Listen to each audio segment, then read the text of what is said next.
ఒక సరిహద్దు అనేది రెండు రాష్ట్రాలను లేదా రెండు ఊర్లను విడదీసే ఒక గీత లాంటిది. ఆ గీత దగ్గర కాపలా ఉండేవాడిని మనం రక్షకుడు అనుకుంటాం. కానీ ఆ రక్షకుడే తన జీవితంలో గీసుకున్న సరిహద్దులు చెరిపేసుకుంటే, చట్టాన్ని కాపాడాల్సిన వాడే తన చీకటి బాగోతం బయటపడకుండా ఉండటానికి ఒక హంతకుడితో చేతులు కలిపితే ఎలా ఉంటుంది? ముంబై మహానగరం పగలు రాత్రి అనే తేడా లేకుండా ఉరుకులు పరుగులు పెట్టే నగరం. ఆ సిటీ పొలిమేరలో ఉండే ఒక చెక్పోస్ట్ దగ్గర డ్యూటీ చేసే ఒక కానిస్టేబుల్ జీవితంలో జరిగిన ఒక ఊహించని సంఘటన ఇది. కంటికి కనిపించే దొంగలను పట్టుకోవడం పోలీసులకు అలవాటు. కానీ ఒక డెలివరీ ఉమెన్తో పెట్టుకున్న అక్రమ సంబంధం ఆ కానిస్టేబుల్ను ఒక భయంకరమైన హత్య కేసులో ఇరికించింది. హంతకుడు వాడి కళ్ళ ముందే ఉన్నాడు. వాడిని అరెస్ట్ చేసే పవర్ ఆ కానిస్టేబుల్ చేతిలో ఉంది. కానీ హంతకుడు చేతులకు వేయాల్సిన బేడీలు ఆ కానిస్టేబుల్ మెడకే ఎలా చుట్టుకున్నాయి అనేది తెలుసుకునే ముందు, మధ్యలో ఇలా డిస్టర్బ్ చేస్తున్నందుకు నన్ను క్షమించండి. మీరు ఎంతో సపోర్ట్ చేసి ఆదరిస్తున్న ఈ ఛానల్ యూట్యూబ్ కఠిన నిబంధనల వల్ల ఇంకొన్ని రోజుల్లో క్లోజ్ అవ్వబోతుంది. మీరు నాకు సపోర్ట్ చేయాలి అనుకున్నా, రోజూ మన క్రైమ్ స్టోరీస్ మిస్ అవ్వకుండా చూడాలి అనుకున్నా, ఇప్పుడే ఈ వీడియో డిస్క్రిప్షన్లో మా రెండో ఛానల్ లింక్ ఉంది. ప్లీజ్ ఆ ఛానల్ సబ్స్క్రైబ్ చేసుకొని పక్కనే ఉన్న బెల్ ఐకాన్ ప్రెస్ చేసి నోటిఫికేషన్లో ఆన్ చేసుకోండి. త్వరలోనే ఆ ఛానల్లో మరింత కొత్త అనుభూతితో మీ ముందుకు వీడియోలు తీసుకొస్తాం. మీ సపోర్ట్ మాకు ఎప్పటిలాగే ఉంటుంది అని ఆశిస్తున్నాం. అది ముంబై సిటీకి సరిహద్దులో ఉండే దహిసర్ చెక్ పోస్ట్. గుజరాత్ మరియు మహారాష్ట్ర అలాగే ఇతర జిల్లాల నుండి ముంబైలోకి ఎంటర్ అయ్యే ప్రతి వాహనం ఇక్కడే ఆగాలి. ప్రకాష్ ఆ చెక్ పోస్ట్ దగ్గర పనిచేసే ఒక హెడ్ కానిస్టేబుల్. అతని వయస్సు 35 ఏళ్ళు. ముంబై పోలీసుల్లో అతను ఒక సిన్సియర్ ఆఫీసర్. కానీ అతని పర్సనల్ లైఫ్ మాత్రం ఒక నరకం. భార్యతో ఎప్పుడూ గొడవలు, పిల్లలు లేరన్న బాధ, చాలీ చాలని జీతంతో ప్రకాష్ జీవితం ఆ హైవే మీద వెళ్ళే లారీల పొగలాగా బ్లాక్ అండ్ వైట్లో నడుస్తుంది. ఆ చెక్ పోస్ట్కి 2 కిలోమీటర్ల దూరంలోనే ఒక పెద్ద లాజిస్టిక్ కొరియర్ హబ్ ఉంది. అక్కడి నుండి ముంబై సిటీలోకి రోజు పార్సల్స్ తీసుకెళ్లే ఒక delivery women Revathi. Revathi scooty మీద రోజు ఆ చెక్ పోస్ట్ దాటి వెళ్తుంది. ఆమె వయస్సు 30 ఏళ్ళు. రేవతి చాలా అందంగా ఉండే మహిళ. ఆమె కళ్ళల్లో ఏదో తెలియని బాధ, చెమట పట్టిన ముఖం ప్రకాష్ కళ్ళను కట్టిపడేశాయి. ఆమె రోజు ఆ చెక్ పోస్ట్ దాటేటప్పుడు ఇద్దరి మధ్య చిన్న చిన్న చిరునవ్వులు, పలకరింపులు మొదలయ్యాయి. రేవతి భర్త పేరు శివ. అతని వయస్సు 32 ఏళ్ళు. వాళ్ళిద్దరిది ప్రేమ పెళ్ళి. అతను ముంబైలో ఆటో నడుపుతుంటాడు. వాడు ఒక నెంబర్ 1 పచ్చి తాగుబోతూ, అలాగే ఒక సైకో. రోజు రాత్రి తాగి వచ్చి రేవతిని ఇష్టం వచ్చినట్టు కొట్టేవాడు. పాపం రేవతికి అంత పెద్ద ముంబైలో దిక్కెవరూ లేరు. భర్త కొట్టే దెబ్బలు భరిస్తూ పగలు ఆ డెలివరీ జాబ్ చేసుకుంటూ బతుకుతోంది. ఒకరోజు సాయంత్రం ముంబైలో భారీ వర్షం కురుస్తుంది. రేవతి తన స్కూటీ మీద చెక్ పోస్ట్ దగ్గరకు వచ్చేసరికి స్కూటీ ఆగిపోయింది. అప్పటికే వాతావరణం కూడా చీకటిగా మారిపోయింది. దాంతో ఆమె ఒళ్ళంతా తడిచిపోయి వణుకుతూ చెక్ పోస్ట్ టెంట్ కిందకొచ్చింది. ఆమె ముఖం మీద, చేతుల మీద శివ కొట్టిన దెబ్బలు ఇంకా పచ్చిగానే ఉన్నాయి. ప్రకాష్ ఆమెను, ఆమె ఒంటి మీద ఉన్న గాయాలను చూసి చలించిపోయాడు. బాగా తడిచిపోయి వచ్చిన ఆమెకి వేడివేడి టీ ఇచ్చాడు. ఆ వర్షంలో, ఆ చలిలో రేవతి తన బాధలన్నీ ప్రకాష్ ముందు కన్నీళ్లుగా కారుస్తూ మొత్తం చెప్పింది. నా మొగుడు నన్ను రోజు చంపుతున్నాడు సార్, ఈ నరకం భరించలేకపోతున్నాను అని ఏడ్చింది. అదంతా విన్న ప్రకాష్ మనసు కరిగిపోయింది. ఆమెను దగ్గరకు తీసుకొని ఓదార్చాడు. ఆ ఇద్దరి జీవితాల్లో ఉన్న ఒకే ఒక్క కామన్ పాయింట్ ఒంటరితనం. ఆ వర్షం రాత్రి వాళ్ళిద్దరి మధ్య ఒక చీకటి బంధానికి ఆ ఒంటరితనం పునాది వేసింది. ఆ తర్వాత నుండి రేవతి తన డెలివరీ డ్యూటీ అయిపోయిన తర్వాత చెక్ పోస్ట్కి 2 కిలోమీటర్ల దూరంలో ఉన్న ఒక పాడుబడ్డ గోడౌన్ దగ్గర ఇద్దరూ కలుసుకోవడం మొదలుపెట్టారు. కాకి డ్రెస్సులో ఉన్న ప్రకాష్ ఒక పోలీస్ అనే విషయం మర్చిపోయి ఒక సామాన్యుడిలాగా రేవతి అందానికి, ఆమె ప్రేమకు బానిసైపోయాడు. అలా 6 నెలలు గడిచాయి. ప్రకాష్కు రేవతి మీద పిచ్చి పెరిగిపోయింది. నీ భర్త గురించి నువ్వు భయపడకు రేవతి, వాడు నిన్ను మళ్ళీ గనక కొట్టాడంటే నేను వాడిని లాకప్లో వేసి తోలు తీస్తాను. మనం ఇక్కడి నుంచి పారిపోయి వేరే ఊరిలో బతుకుదాం అని ప్రకాష్ ఆమెకు భరోసా ఇచ్చాడు. దాంతో ఇద్దరూ ఆ ముంబై వదిలి వెళ్ళిపోవడానికి ప్లాన్ చేసుకున్నారు. సరిగ్గా 10 రోజుల తర్వాత, అది ఒక అమావాస్య రాత్రి, చెక్పోస్ట్లో ప్రకాష్ నైట్ డ్యూటీలో ఉన్నాడు. కాసేపటికి తెల్లారింది. సమయం ఉదయం 5 గంటలవుతుంది. అది బోరీవలి నేషనల్ పార్క్ దగ్గర ఉన్న ఒక నిర్మానుష్యమైన రోడ్డులో ఒక ఆటో ఆగి ఉంది. రేవతి భర్త అయిన ఆటో డ్రైవర్ శివ తన ఆటోలోని డ్రైవర్ సీట్లో శవమై పడి ఉన్నాడు. వాడిని ఎవరో కానీ అత్యంత దారుణంగా ప్రాణాలు తీశారు. అతన్ని చూస్తేనే భయమేసేంత దారుణంగా ఉంది అక్కడి పరిస్థితి. ఆటో అంతా ఎర్రగా మారిపోయి ఉంది. Mumbai crime branch ACP Devraj స్పాట్కొచ్చాడు. దేవరాజ్ ఆటోలో దారుణంగా హత్య చేయబడి ఉన్న శివ శవాన్ని దగ్గరగా చూస్తూ, ఇది డబ్బు కోసం చేసిన మర్డర్ కాదు, ఏదో పర్సనల్ పగతో చేసిన హత్య. అతని గొంతు మీద ఎంత దారుణంగా ఉందంటే, ఎవడో ప్రొఫెషనల్గా పక్కాగా స్కెచ్ వేసి మరీ ఈ దారుణం చేశాడు అనిపిస్తుంది. వెంటనే ఈ ఆటో డ్రైవర్ ఫోన్ కాల్స్, ఇతని ఫ్యామిలీ డీటెయిల్స్ అన్నీ బయటకు లాగండి అని అక్కడి నుండి వెళ్ళిపోయాడు. సరిగ్గా ఉదయం 8 గంటలకు రేవతికి పోలీసులు ఇన్ఫర్మేషన్ ఇచ్చారు.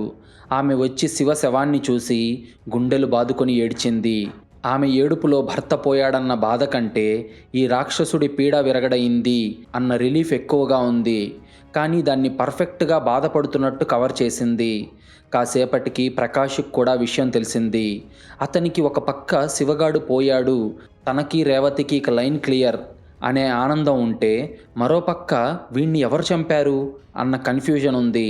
ప్రకాష్ రేవతి ఇద్దరూ ఇది ఎవరో దారి దోపిడీ దొంగలు చేసిన హత్య అని అనుకున్నారు. 2 రోజులు గడిచాయి. ఏసీపీ దేవరాజ్ తన స్టైల్లో ఎంక్వైరీ చేయడం స్టార్ట్ చేశాడు. అప్పుడు టైం రాత్రి 2 గంటలవుతుంది. దహిసర్ చెక్పోస్ట్ దగ్గర మళ్ళీ ప్రకాష్ నైట్ డ్యూటీలో ఉన్నాడు. బయట భారీగా వర్షం పడుతుంది.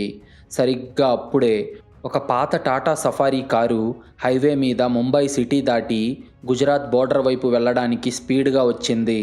ప్రకాష్ ఆ కారును ఆపి బ్యారికేడ్ వేశాడు. డ్రైవింగ్ సీట్లో ఉన్న వ్యక్తి అద్దం దించగా అతను మరెవరో కాదు, లోకల్ రౌడీ షీటర్ అయిన జేమ్స్. వాడు ఆ దహిసర్ ఏరియాలో స్మగ్లింగ్లు, చిన్నపిల్లలను కిడ్నాప్ చేసి అమ్మేసే ఒక కిరాతకుడు అని వాడి మీద చాలా కేసులున్నాయి. అంతేకాదు, వాడి మీద అప్పటికే 4 మర్డర్ కేసులు కూడా ఉన్నాయి. ప్రకాష్కు జేమ్స్ ముఖం బాగా తెలుసు. అప్పుడు ప్రకాష్ జేమ్స్ మొహం మీద టార్చ్ లైట్ వేసి, ఏంట్రా జేమ్స్, అర్ధరాత్రి ఎక్కడికి పోతున్నావు? కారులో ఏముంది? దిగి ఒకసారి డిక్కీ ఓపెన్ చేయి అనగా జేమ్స్ ముఖంలో ఉన్న టెన్షన్ను కంట్రోల్ చేసుకుంటూ, ఏం లేదు సార్, సూరత్ వెళ్తున్నాను, వదిలేండి సార్ అని ఒక 4 500 నోట్లు ప్రకాష్ చేతిలో పెట్టడానికి ట్రై చేశాడు. ప్రకాష్కి వాడి వణుకు చూసి అనుమానం రావడంతో తన గన్ తీసి చూపిస్తూ జేమ్స్ను కారు కిందకు దిగమన్నాడు. ఆ తర్వాత కారు డిక్కీ ఓపెన్ చేసి చూసిన ప్రకాష్కి డిక్కీలో ఒక నల్లటి కవర్లో ఒక రక్తపు మరకలున్న చొక్కా, ఒక పెద్ద వేట కత్తి కనిపించాయి. ఆ కత్తి నిండా ఎండిపోయిన రక్తం ఉంది. ప్రకాష్ ఆ కవర్లో ఉన్న ఒక వస్తువు చూసి షాక్ అయ్యాడు. అది రేవతి మొగుడు ఆటో డ్రైవర్ శివ యొక్క లైసెన్స్ కార్డ్ మరియు అతని పర్స్. అది చూసిన ప్రకాష్కి గుండె ఆగినంత పనయ్యింది. అంటే శివగాడిని చంపింది ఈ జేమ్సా అని వెంటనే ప్రకాష్ జేమ్స్ కాలర్ పట్టుకొని జీప్ కేసు కొట్టాడు. ఎరా జేమ్స్, అయితే ఆటో డ్రైవర్ శివగాడిని అంత కిరాతకంగా పొడిచింది చంపింది నువ్వేనారా? ఎంత ధైర్యం రా నీకు? నిన్నిప్పుడే క్రైమ్ బ్రాంచ్కి అప్పగిస్తాను, నీకు ఎన్కౌంటర్ పక్కారోయ్ అని జేమ్స్ చేతులకు వేయడానికి బేడీలు బయటకు తీశాడు. కానీ జేమ్స్ మాత్రం తన చేతులకు బేడీలు వేయబోతున్న ప్రకాష్ని చూసి భయపడలేదు. పైగా ఒక భయంకరమైన సైకోలాగా నవ్వి చేతులకంటి ఉన్న రక్తాన్ని తుడుచుకుంటూ చాలా కూల్గా, అరెస్ట్ చేస్తావా? ఏది చెయ్యి చూద్దాం, నీకు దమ్ముంటే నన్ను అరెస్ట్ చేసి మీ ఏసీపీ దేవరాజ్ ముందు నిలబెట్టు. అప్పుడు ఆ శివగాడిని చంపమని నాకు సుపారీ ఇచ్చింది నువ్వే అని నేను ఆ ఏసీపీకి చెప్తాను అని నవ్వుతూ అన్నాడు జేమ్స్. అది విన్న ప్రకాష్కి దిమ్మ తిరిగిపోయింది. అతను పట్టరాని కోపంతో, ఏం మాట్లాడుతున్నావురా దొంగనా కొడక, నేను నీకు శివని చంపమని సుపారీ ఇవ్వడమేంటి అని గట్టిగా అరిచాడు. అప్పుడు జేమ్స్ తన ప్యాంటు జేబులో నుంచి ఒక ఫోన్ తీశాడు. ఆ ఫోన్లోని గ్యాలరీ ఓపెన్ చేసి ప్రకాష్ ముందు పెట్టాడు. ఆ ఫోన్లో ఆ పాడుబడ్డ గోడౌన్ దగ్గర ప్రకాష్, రేవతి ఇద్దరు ఏకాంతంగా ఉన్న ఫోటోలు, వీడియోలు ఉన్నాయి. ప్రకాష్ పోలీస్ డ్రెస్సులో రేవతిని హత్తుకున్న వీడియో కూడా అందులో ఉంది. ప్రకాష్కు అది చూసి ఊపిరాడటం లేదు. అతని కాళ్ళ కింద భూమి కదిలిపోయింది. అప్పుడు జేమ్స్ నవ్వుతూ, గత 6 నెలలుగా డెలివరీలు చేసే రేవతితో నువ్వు సాగిస్తున్న అక్రమ సంబంధం అంతా నేను నా ఫోన్లో రికార్డ్ చేశాను సార్ ఆ శివగాడికి నా మీద పాత పగుంది. వాడు నన్ను లేపేయడానికి స్కెచ్ చేస్తున్నట్టు నాకు తెలిసింది. అందుకే వాణ్ణి లేపేశాను. కానీ నేను దొరికితే నేనొక్కనే లోపలికి వెళ్ళను సార్. నన్ను గనక నువ్వు అరెస్ట్ చేస్తే శివ భార్య రేవతితో కానిస్టేబుల్ ప్రకాష్కి ఎఫైర్ ఉంది. దాంతో రేవతి మొగుడు అడ్డు తొలగించుకోవడానికి ప్రకాషే నాకు 5 లక్షలు ఇచ్చి శివను చంపించాడు. కావాలంటే ఈ ఫోటోలు చూడండి అని మీ ఇద్దరూ కలిసున్న ఫోటోలని వీడియోలని మీ ఏసీపీ దేవరాజ్కి చూపిస్తాను. చట్టాన్ని కాపాడాల్సిన పోలీస్ డ్రెస్లో ఒకడి భార్యను వాడుకొని ఆమె భర్తను చంపించినందుకు నీకు ఉరిశిక్ష పడటం ఖాయం సార్. నీ జీవితం, నీ ఉద్యోగం అన్నీ గాల్లో కలిసిపోతాయి. ముంబై మీడియా నిన్ను ఒక రాక్షసుల్లా చూపిస్తుంది. ఆలోచించుకో ఆఫీసర్, చాయిస్ నీదే. నన్ను వదిలేస్తావా లేదంటే నీ జీవితాన్ని నాశనం చేసుకుంటావా అని నవ్వాడు జేమ్స్. ఆ జేమ్స్ గాడు చెప్పిందంతా విన్న ప్రకాష్కి ముచ్చెమటలు పట్టాయి. తాను అప్పటిదాకా ఒక కానిస్టేబుల్, కానీ ఇప్పుడు ఒక క్రిమినల్ చేతిలో బందీ అయ్యాడు. తన అక్రమ సంబంధం ఎక్కడ తన ఉద్యోగాన్ని, తన జీవితాన్ని లాగేసుకుంటుందో అనే ప్రాణభయం అతన్ని వణికించింది. జేమ్స్ ఆడిన మైండ్ గేమ్కి ప్రకాష్ పూర్తిగా లాక్ అయిపోయాడు. ఒక కానిస్టేబుల్ తన కళ్ళ ముందున్న హంతకుడికి సెల్యూట్ చేయాల్సిన పరిస్థితి ప్రకాష్కి ఏర్పడింది. దాంతో ప్రకాష్ తన గన్ను దించి బేడీలు లోపల పెట్టేశాడు. అది చూసిన జేమ్స్ నవ్వుతూ కారు డిక్కీ క్లోజ్ చేసి, గుడ్ బాయ్ సార్, ఈ విషయం ఎవరికి తెలియకూడదు అని కారెక్కబోతున్నాడు. సరిగ్గా అప్పుడే ఏసీపీ దేవరాజ్ తన క్రైమ్ బ్రాంచ్ జీప్లో ఆ దహిసర్ చెక్పోస్ట్ దగ్గరకు వచ్చి ఆగాడు. జీపు దిగిన దేవరాజ్ నేరుగా ప్రకాష్ దగ్గరకు నడుచుకుంటూ వచ్చాడు. కానీ జేమ్స్ కార్ ఇంకా స్టార్ట్ అవ్వలేదు. అప్పుడు దేవరాజ్ సీరియస్గా, ప్రకాష్, ఆటో డ్రైవర్ శివ చనిపోయిన రోజు రాత్రి వాడి ఆటో చివరగా ఈ దహిసర్ చెక్ పోస్ట్ దాటినట్టు సీసీటీవీలో రికార్డ్ అయింది. ఆ రోజు నైట్ డ్యూటీ నీదే కదా? ఆ ఆటో ఎటువైపు వెళ్ళింది? వాడిని ఎవరైనా ఫాలో అయ్యారా అని అడగ్గా ప్రకాష్ గుండె వేగం 200కి చేరుకుంది. వాడి కళ్ళ ముందు ఆ సఫారీ కారులో శివగాడిని చంపిన కత్తితో జేమ్స్ ఉన్నాడు. హంతకుడు కారులో ఉన్నాడని చెప్తే జేమ్స్ దొరికిపోతాడు. జేమ్స్ దొరికితే ప్రకాష్ భాగోతం బయటపెట్టి వాడిని ఉరికంబం ఎక్కిస్తాడు. కానీ ఇప్పుడు అబద్ధం చెప్తే ఒక కానిస్టేబుల్గా తను ఒక హంతకుడికి సపోర్ట్ చేసిన వాడవుతాడు. చట్టానికి ద్రోహం చేసిన వాడవుతాడు. ఏం చేయాలో అర్థం కాక ప్రకాష్ దిక్కులు చూస్తూ ఏదో ఆలోచిస్తున్నట్టు దేవరాజు ముందు నటిస్తున్నాడు. సరిగ్గా అప్పుడే ఏసీపీ దేవరాజ్ కళ్ళు జేమ్స్ ఉన్న టాటా సఫారీ కారు వైపుకు తిరిగాయి. ఆ కారు ఎవరిది ప్రకాష్? ఎందుకు ఆపావు అని దేవరాజ్ ప్రకాష్ను అడిగాడు. ఆ మాట విని టెన్షన్ పడ్డ ప్రకాష్ తన అక్రమ సంబంధం బయటపడకూడదని ఆ రాత్రి ఏసీపీకి ఏం అబద్ధం చెప్పాడు? జేమ్స్ ఆ చెక్పోస్ట్ దాటి ఎలా తప్పించుకున్నాడు? ఏసీపీ దేవరాజ్కి ప్రకాష్ మీద ఎందుకు అనుమానం వచ్చింది? శివ హత్య కేసులో పోలీసులకు తెలియకుండా ప్రకాష్ వేసిన రివర్స్ మైండ్ గేమ్ ఏంటి? చివరకు ఆ హంతకుడు ఎలా దొరికాడు? ప్రకాష్ తన ఉద్యోగాన్ని, తను ప్రేమించే రేవతిని కాపాడుకున్నాడా లేదా కటకటాల పాలయ్యాడా? సిటీ రౌడీలకు పోలీసులకు మధ్య ఒక కానిస్టేబుల్ పడ్డ ఈ నరకానికి చివరికి ముగింపు ఎలా వచ్చింది అనేది చూసే ముందు మధ్యలో ఇలా డిస్టర్బ్ చేస్తున్నందుకు నన్ను క్షమించండి. మీరు ఎంతో సపోర్ట్ చేసి ఆదరిస్తున్న ఈ ఛానల్ యూట్యూబ్ కఠిన నిబంధనల వల్ల ఇంకొన్ని రోజుల్లో క్లోజ్ అవ్వబోతుంది. మీరు నాకు సపోర్ట్ చేయాలి అనుకున్నా, రోజు మన క్రైమ్ స్టోరీస్ మిస్ అవ్వకుండా చూడాలి అనుకున్నా, ఇప్పుడే ఈ వీడియో డిస్క్రిప్షన్లో మా 2వ ఛానల్ లింక్ ఉంది. ప్లీజ్ ఆ ఛానల్ సబ్స్క్రైబ్ చేసుకొని పక్కనే ఉన్న బెల్ ఐకాన్ ప్రెస్ చేసి నోటిఫికేషన్లో ఆన్ చేసుకోండి. త్వరలోనే ఆ ఛానల్లో మరింత కొత్త అనుభూతితో మీ ముందుకు వీడియోలు తీసుకొస్తాం. మీ సపోర్ట్ మాకు ఎప్పటిలాగే ఉంటుంది అని ఆశిస్తున్నాం. ఏసీపీ దేవరాజ్ అడుగులు జేమ్స్ కారు వైపు పడుతున్నాయి. ప్రకాష్ గుండె వేగం 200 దాటింది. వాడికి తెలుసు, డిక్కీ ఓపెన్ చేస్తే జేమ్స్ దొరికిపోతాడు. జేమ్స్ దొరికితే తన భాగోతం, తన వీడియోలు బయటపడతాయి. అవి గనక బయటపడితే తన పరువు, తన ఉద్యోగం, తన జీవితం ఇలా అన్నీ నాశనం అవుతాయి. దాంతో ప్రకాష్ తన మనసును రాయి చేసుకున్నాడు. 1 నిమిషం క్రితం వరకు అతనిలో ఉన్న ఒక సిన్సియర్ పోలీస్ ఆఫీసర్ ఇప్పుడు చచ్చిపోయాడు. తనను తాను కాపాడుకోవడానికి, చట్టానికి ద్రోహం చేయడానికి రెడీ అయ్యాడు. వణుకుతున్న గొంతును కంట్రోల్ చేసుకుంటూ దేవరాజ్కి సెల్యూట్ కొట్టి, జై హింద్ సార్, ఆ కారులో ఉన్నది ఒక ఇన్ఫార్మర్ సార్, వాడి పేరు జేమ్స్. గుజరాత్ బోర్డర్లో రేపు జరగబోయే ఒక స్మగ్లింగ్ డీల్ గురించి వాడికి ఏదో ఇన్ఫర్మేషన్ తెలుసంట. వాడు నాకు లైవ్ అప్డేట్స్ ఇవ్వడానికి సూరత్ వెళ్తున్నాడు సార్, అందుకే ఆపి వివరాలు అడుగుతున్నాను అని అన్నాడు. అది విన్న దేవరాజ్ కళ్ళు చిన్నవి చేసి జేమ్స్ వైపు చూశాడు. అప్పుడు జేమ్స్ ఏమాత్రం భయపడకుండా కారులో కూర్చొని ఏసీపీకి దండం పెట్టాడు. అప్పుడు దేవరాజ్ ఆటో డ్రైవర్ శివ హత్య గురించి వీడికి ఏమైనా తెలుసా అని అడగ్గా, లేదు సార్, వీడి ఏరియా వేరు, ఆ టైంలో వీడి ఇక్కడ లేడు సార్, నేను వేరే పని మీద వీడిని మహారాష్ట్రకు పంపించాను అన్నాడు ప్రకాష్. దేవరాజ్ ప్రకాష్ కళ్ళల్లోకి సూటిగా చూసి, సరే పంపించేయి, నీ డ్యూటీ జాగ్రత్త అని చెప్పి తన జీపెక్కి వెళ్ళిపోయాడు. దాంతో ప్రకాష్ ఊపిరి పీల్చుకున్నాడు. కానీ అతనికి తెలియదు, తాను కాపాడింది ఒక హంతకుడిని మాత్రమే కాదని, తన జీవితాన్నే మింగబోయే ఒక రాక్షసుణ్ణి అని. జేమ్స్ కారు స్టార్ట్ చేసి ప్రకాష్ వైపు చూస్తూ ఒక వెకిలి నవ్వు నవ్వి, థ్యాంక్ యూ పార్ట్నర్, నీ పోలీస్ డ్రెస్సు నాకు చాలా ఉపయోగపడుతుందిలే రాబోయే రోజుల్లో అని చెప్పి అక్కడి నుండి వెళ్ళిపోయాడు. ఇప్పుడు ఒక కానిస్టేబుల్ కూడా ఒక రౌడీకి బానిసగా మారిపోయాడు. 2 రోజులు గడిచాయి. ప్రకాష్ జీవితం ఒక నరకంలా మారింది. జేమ్స్ వాడుతున్న ఫోన్లో ఉన్న ఒక్క వీడియో ప్రకాష్ని ఆ జేమ్స్ గాడి కాలి కింద చెప్పులా మార్చేసింది. జేమ్స్ తన స్మగ్లింగ్ డీల్స్కి ఈ దైసర్ చెక్ పోస్ట్ని ఒక సేఫ్ జోన్లా మార్చుకున్నాడు. రాత్రిపూట జేమ్స్ లారీలు వస్తుంటే ప్రకాష్ కళ్ళు మూసుకొని వాటిని బార్డర్ దాటించాల్సి వస్తుంది. డ్యూటీలో ఉన్న తోటి పోలీసులకు అబద్ధాలు చెప్పి మరీ ఆ లారీలను పంపిస్తున్నాడు ప్రకాష్. తనని తాను అద్దంలో చూసుకుంటే ప్రకాష్కి అతని మీద అతనికే అసహ్యం వేస్తుంది. ఒకరోజు ప్రకాష్ ఆ పాడుబడ్డ గోడౌన్ దగ్గర రేవతిని కలిశాడు. రేవతి ముఖంలో ఎలాంటి బాధ లేదు, శివపోయాడన్న ఏడుపు లేదు. ఆమె ప్రకాష్ని గట్టిగా హత్తుకొని, థ్యాంక్ యూ ప్రకాష్, ఆ రాక్షసుడు చచ్చిపోయాడు, ఇక మన ప్రేమకు అడ్డు లేదు, మనం ముంబై వదిలేసి వెళ్ళిపోదాం అని ఆనందంగా చెప్పింది. ప్రకాష్ ఆమెను చూసి ఒక్క క్షణం ఆలోచనలో పడ్డాడు. నీ భర్త చనిపోతే నీకు కనీసం బాధ లేదా రేవతి?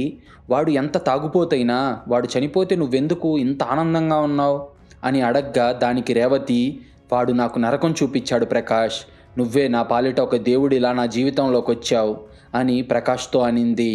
ప్రకాష్ కూడా అది నిజమే కదా అనుకున్నాడు. క్రైమ్ బ్రాంచ్ ఆఫీస్లో ఏసీపీ దేవరాజ్ వైట్ బోర్డు ముందు నిలబడి ఉన్నాడు. శివ ఆటో ఆ రోజు వెళ్ళిన రూట్ మ్యాప్ని గీశాడు. ఆటో దహిసర్ చెక్ పోస్ట్ దాటింది అంటే ప్రకాష్ ఆటోని చూశాడు. ఆటోని ఫాలో అయిన హంతకుడు కూడా ఆ చెక్ పోస్ట్ దాటే వెళ్ళాలి కదా అని అనుకున్న దేవరాజ్ వెంటనే ఆ హైవే మీద ఉన్న ఇతర టోల్ ప్లాజాల సీసీటీవీ ఫుటేజ్ తెప్పించాడు.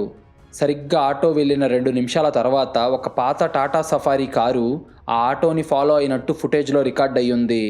దేవరాజ్ ఆ సఫారీ కారు నెంబర్ను ట్రేస్ చేయించాడు. అది లోకల్ రౌడీ షీటర్ జేమ్స్ది. అప్పుడే దేవరాజ్కి బల్బు వెలిగింది. ఆ రోజు రాత్రి చెక్ పోస్ట్ దగ్గర ప్రకాష్ ఆపిన కారు కూడా ఈ జేమ్స్ గాడిదే. అంటే ప్రకాష్ నా ముందే అబద్ధం చెప్పాడు. జేమ్స్ కూడా అదే రూట్లో వెళ్ళాడని వెహికల్ ఎంట్రీ రిజిస్ట్రేషన్లో కూడా ప్రకాష్ ఎంట్రీ చేయలేదు. అంటే ప్రకాష్ కావాలనే జేమ్స్ను కాపాడుతున్నాడా? ఒక హెడ్ కానిస్టేబుల్ ఒక హంతకుణ్ణి ఎందుకు కాపాడుతున్నాడు అనే ప్రశ్నలతో దేవరాజ్కి ప్రకాష్ మీద 100% అనుమానం మొదలయ్యింది. దాంతో వెంటనే ప్రకాష్ కాల్ డేటా, అతని మూమెంట్స్ని ట్రేస్ చేయమని తన స్పెషల్ టీంకి ఆర్డర్ చేశాడు దేవరాజ్. ఇప్పుడు ప్రకాష్ చుట్టూ చట్టం తన ఉచ్చు బిగిస్తుంది.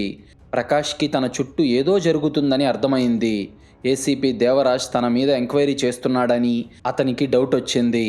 జేమ్స్ గాడి ఫోన్లో ఉన్న నా వీడియో డిలీట్ చేయకపోతే నేను బలైపోవడం ఖాయం. కానీ జేమ్స్ గాడు అసలు శివన్ ఎందుకు చంపాడు, వాడికి సుపారీ ఎవరిచ్చారు అని ఆలోచిస్తున్నప్పుడే ప్రకాష్కి ఒక ఆలోచన వచ్చింది. దాంతో అతను వెంటనే పోలీస్ స్టేషన్లోని CCTNS అనగా crime and criminal tracking network and systems నెట్వర్క్ని సీక్రెట్గా వాడి జేమ్స్ కాల్ డేటా రికార్డ్ని లాగాడు. జేమ్స్ గత 6 నెలలుగా ఎవరెవరితో ఎక్కువగా మాట్లాడాడో చెక్ చేశాడు. ఆ లిస్టులో ఒక గుర్తు తెలియని నెంబర్కి జేమ్స్ 100 సార్లు కాల్ చేశాడు. గంటల తరబడి మాట్లాడాడు. ప్రకాష్ ఆ నెంబర్ని ట్రూ కాలర్ మరియు టెలికాం డేటాబేస్లో చెక్ చేశాడు. అప్పుడు తెలిసిన నిజం చూసి ప్రకాష్కి దిమ్మ తిరిగిపోయింది. అతని గుండె ప్యాంటులోకి వచ్చినంత పనయ్యింది. ఎందుకంటే ఆ నెంబర్ వేరెవరిదో కాదు, రేవతిది. రేవతి వాడే 2వ సీక్రెట్ సిమ్ కార్డ్ అది. దాంతో ప్రకాష్కి ఊపిరాగిపోయినట్టయింది. అతనికి చెమటలు పడుతున్నాయి, కాళ్ళు చేతులు వణికిపోతున్నాయి. అప్పుడు ప్రకాష్ వెంటనే టవర్ డంప్ డేటాను బయటకు లాగాడు. 6 నెలల క్రితం రేవతి, జేమ్స్ ఇద్దరూ మీరా రోడ్డులోని ఒక లాడ్జీలో చాలాసార్లు కలిసినట్టు లొకేషన్లు మ్యాచ్ అయ్యాయి.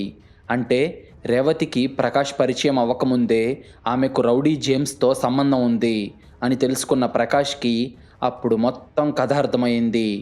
రేవతి ఒక అమాయకురాలు కాదు, ఒక భయంకరమైన సైకో మాస్టర్ మైండ్.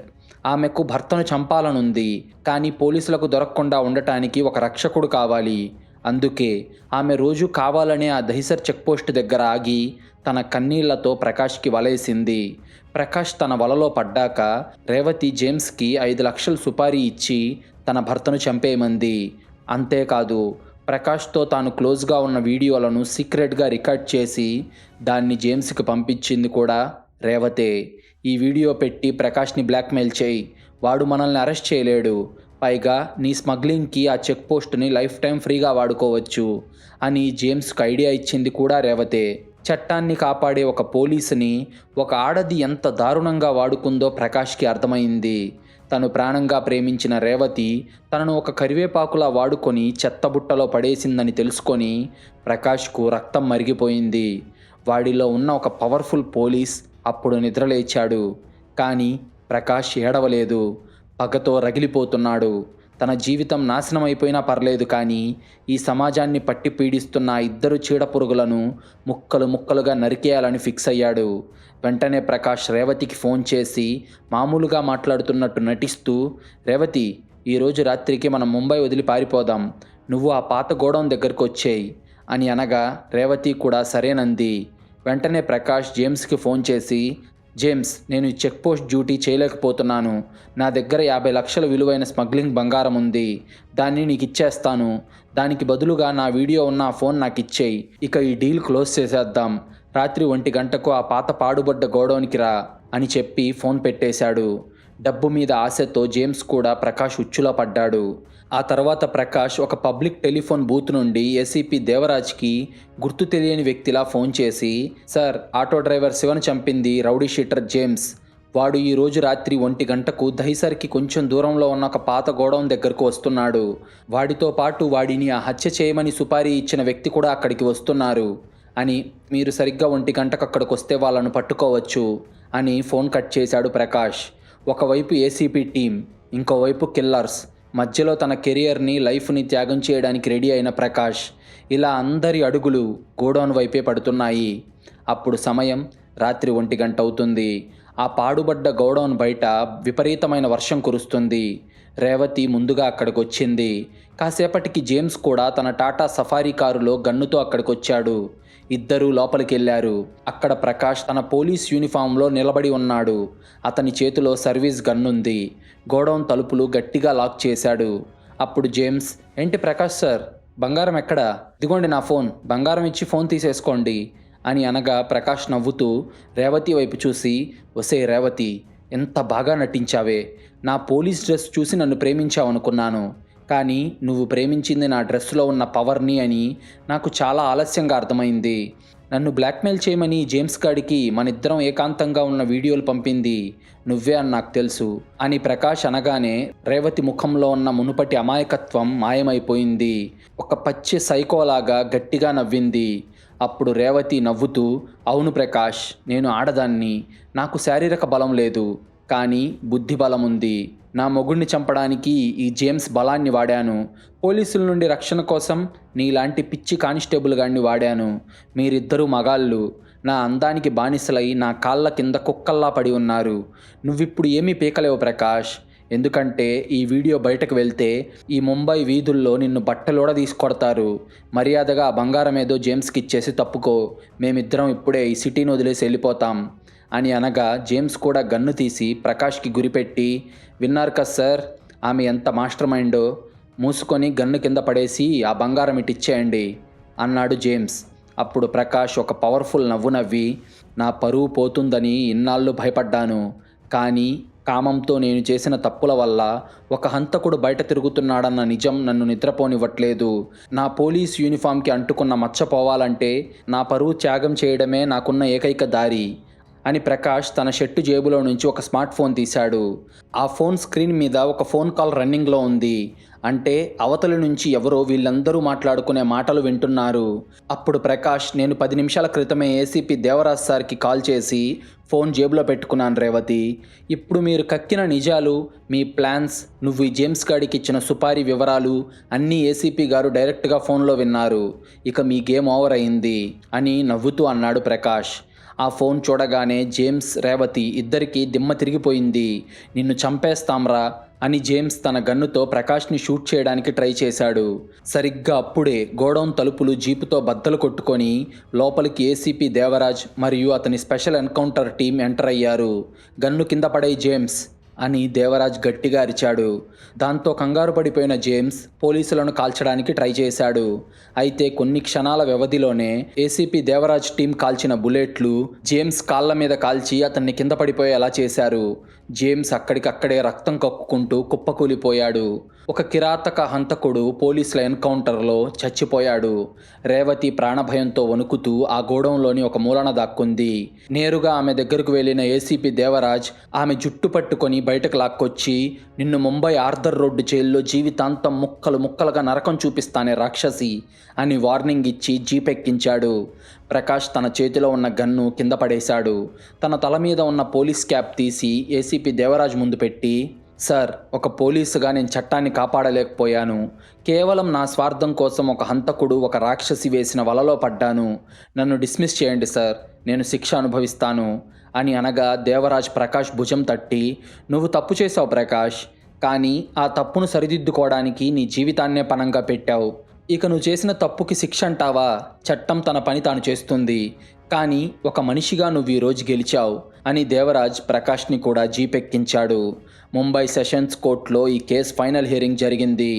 భర్తను చంపినందుకు రేవతికి కోర్టు యావజ్జీవ కారాగార శిక్ష విధించింది. ఇప్పుడు ఆమె అందం, ఆమె తెలివితేటలు అన్నీ జైలు గోడల మధ్య కరిగిపోతున్నాయి. ప్రకాష్కి డ్యూటీలో నిర్లక్ష్యం, సాక్ష్యాలు దాచడం కింద 2 ఏళ్లు జైలు శిక్ష పడింది. కానీ అతని మనసులో ఇప్పుడు ఏ భయం లేదు. అతను తన తప్పుకు ప్రాయశ్చిత్తం చేసుకున్నాడు. ఒక బానిస బతుకు నుండి స్వేచ్ఛ పొందాడు. కామం మనిషిని ఎంత గుడ్డివాడిని చేస్తుందో ప్రకాష్కి తెలిసొచ్చింది. ఒక ఆడది తన స్వార్థం కోసం పన్నే వల ఎంత భయంకరంగా ఉంటుందో ఈ కేసు నిరూపించింది. మనం చేసే తప్పును ఒక వీడియోలో దాచొచ్చు, బ్లాక్మెయిల్ చేయొచ్చు, కానీ ఆ తప్పు వెనక ఉన్న నిజం ఎప్పటికైనా ఒక టైం బాంబులా పేలుతుంది. మీ జీవితంలో ఎప్పుడూ ఒక సరిహద్దు గీసుకోండి. ఆ సరిహద్దు దాటితే ఎదురయ్యేది మరణం లేదంటే నరకం అనే నీతిని మనకు ఈ కథ తెలియజేస్తుంది. మీరు ఎంతో సపోర్ట్ చేసి ఆదరిస్తున్న ఈ ఛానల్ యూట్యూబ్ కఠిన నిబంధనల వల్ల ఇంకొన్ని రోజుల్లో క్లోజ్ అవ్వబోతుంది. మీరు నాకు సపోర్ట్ చేయాలి అనుకున్నా, రోజు మన క్రైమ్ స్టోరీస్ మిస్ అవ్వకుండా చూడాలి అనుకున్నా, ఇప్పుడే ఈ వీడియో డిస్క్రిప్షన్లో మా 2వ ఛానల్ లింక్ ఉంది. ప్లీజ్ ఆ ఛానల్ సబ్స్క్రైబ్ చేసుకొని పక్కనే ఉన్న బెల్ ఐకాన్ ప్రెస్ చేసి నోటిఫికేషన్లో ఆన్ చేసుకోండి. త్వరలోనే ఆ ఛానల్లో మరింత కొత్త అనుభూతితో మీ ముందుకు వీడియోలు తీసుకొస్తాం. మీ సపోర్ట్ మాకు ఎప్పటిలాగే ఉంటుంది అని ఆశిస్తున్నాం.